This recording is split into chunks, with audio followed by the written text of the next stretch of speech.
Hello everybody. This is your video on how to describe sampling distributions. This one's going to be pretty short, and a lot of this will be review for you because it's very similar to stuff that we did way back in Unit 2. Right? So let's go ahead and jump into it here. Okay? So when you are going to describe a sampling distribution, okay, remember that it's still a distribution of data. It's just rather than say counts, right? Each of the individual data points that you see is a statistic of some kind, right? And for the most part, in this unit, we're going to be looking at either proportions for categorical data or means for quantitative data. Okay, but it's still a distribution of data. It's still just a collection of data, okay? Which means that we can still use our CUS and BS acronym in order to make sure that we hit every important part of describing a sampling distribution, okay? So remember, C stands for center, okay? And in the past, you've had lots of different values or a couple different ways you could describe center. For sampling distributions, we use the mean or the average, okay? So we're not going to use median, we're going to use mean, okay? So the center, right, is your mean of the distribution of sample proportions or sample means. Okay, whichever type of sampling distribution you're dealing with. This can be a little bit confusing for people because it's like a mean of means, right? But it's like you took a bunch of samples, you have a bunch of averages, and you're trying to find the middle of that large set of averages, okay? With your center, it is very important to have as little bias as possible. Okay, so we don't want to use estimators of the center that will be biased in some way, right? And they could be biased for lots of different reasons. Okay, but you always want something called an unbiased estimator. Okay, so you'll know if an estimator is unbiased if the mean of the sampling distribution is equal to the parameter that's being estimated, which, remember, the parameter that you're estimating is the truth, right? We want at the end for our sampling distribution to essentially match the truth, right? In this unit, okay, when we're dealing with kind of creating these sampling distributions, oftentimes the problems will tell you exactly what the truth is so that you know that you've created a good sampling distribution, right? When we get a little bit further into inference, the truth will not be given to you, and you'll have to use your statistical tools in order to figure out what that truth is. Okay, so this is one of the ways that we do that, right? So we want to make sure that we're dealing with an unbiased estimator. Okay, so the mean of the sampling distribution, center of the sampling distribution, should be equal to the parameter that we were estimating, which is exactly what happened in this example that I did in the last video. Remember, the parameter, the true proportion, was 0.5, and it looked like the center of the sampling distribution was also 0.5. Okay, all right. The unusual, same thing as before. We're just identifying gaps and outliers.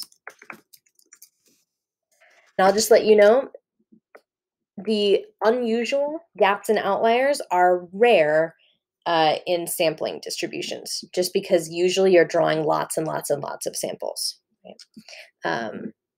So typically you're not going to see a bunch of gaps or outliers. Okay. Shape, you would describe shape the exact same as any sample distribution that we've done in the past, right? Remember from Unit 2. So some examples of shapes, right, are bell-shaped, or you could say normal, right? Bimodal, symmetric, skewed left or right, etc. Okay, and then spread. Okay, spread is your variance of sample proportions or sample means, whichever one you are dealing with, right? Variance, and really I should say variance or standard deviation. Okay. In most problems, you typically will be calculating a standard deviation rather than a variance, because the standard deviation is what we have the formula for. Okay. All right. So a couple other key things to talk about when it comes to spread. Okay. The variability of a statistic is the same thing as the spread of a sampling distribution, right? So I'm hoping that, like, intuitively that kind of makes sense to you, right? Variability of a statistic is just how much how much possible difference there is between, say, like the smallest possible statistic and the largest possible statistic, right? Which gives you the spread of a sampling distribution, right? Okay. A key rule when dealing with the spread of a sampling distribution, okay, is that in order to maintain the independence from sample to sample, that we can't take a sample that's like too big from the population. Okay, so in order to avoid any problems that may come from taking a sample that's too large, right, and like taking those people, say, out of the population, the population should be at least 10 times bigger than the sample. Okay. You're going to hear me talk about this in a little bit more detail in the next video. But this is something that we call, we have a name for this rule. Typically, we call it the 10% condition. And like I said, I'll get into it a little bit more in the next video. Okay. In general, low variability is better. Okay. We prefer to have low variability rather than a really high variability, right? Because the wider the variability, the less maybe convinced you would be that the unbiased estimator here, that the mean of the sampling distribution was actually equal to the true value that you're looking for. Okay. So you're going to see in the next video a couple of formulas for calculating spread. So for calculating variance and calculating standard deviation, right? But if you remember, in the standard deviation formula, which you don't have to write this, but I'm going to write it actually here on the left side of your screen. But if you remember, the formula for standard deviation just of a sample was we would take the square root of the sum of x minus x bar squared, and then we would divide by n minus 1.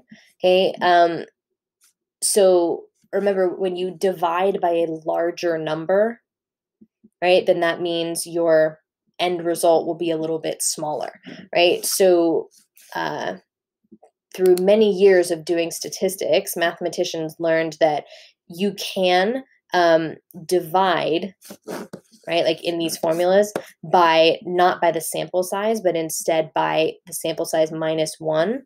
Because what it does is it gives us a little bit of wiggle room, right? And it puts us closer to the truth, because it makes our variability a little bit smaller without affecting the end result. Okay. So last thing for this video is, well, how do I achieve lower variability? Well, if you think back to the formula up here, right? Again, remember, the bigger n is, the bigger the denominator of your fraction is, which means the smaller this number gets, right? So a larger sample size means less variability. Right? And again, this is something I'm hoping intuitively kind of makes sense to you, especially after having designed your own experiments, right? Um, you want to be able to gather more data in a sample. More data is usually better, right? And the more people you can get to participate, the more accurate your data is going to be, right? Just because you have a better chance of pulling lots of different opinions or values, whatever it may be, from a population, right? You're going to get a lot closer to the true value the larger your sample size is. But like I said a couple minutes ago, that we do have this rule that you can't take a sample that's too big, because then it's going to mess up a lot of your calculations, which I will get into a little bit more in the next video, right? So that's it for describing sampling distributions. Very similar to what you've done before. So remember, center is the mean of the distribution, shape, same ideas, right? And then spread, typically we're dealing with standard deviation of your sampling distribution. All right. So in the next video, I'm going to get more into the specifics about sampling distributions of proportions specifically, right? And the properties of those, right? So I will see you all in the next video. Bye, everybody.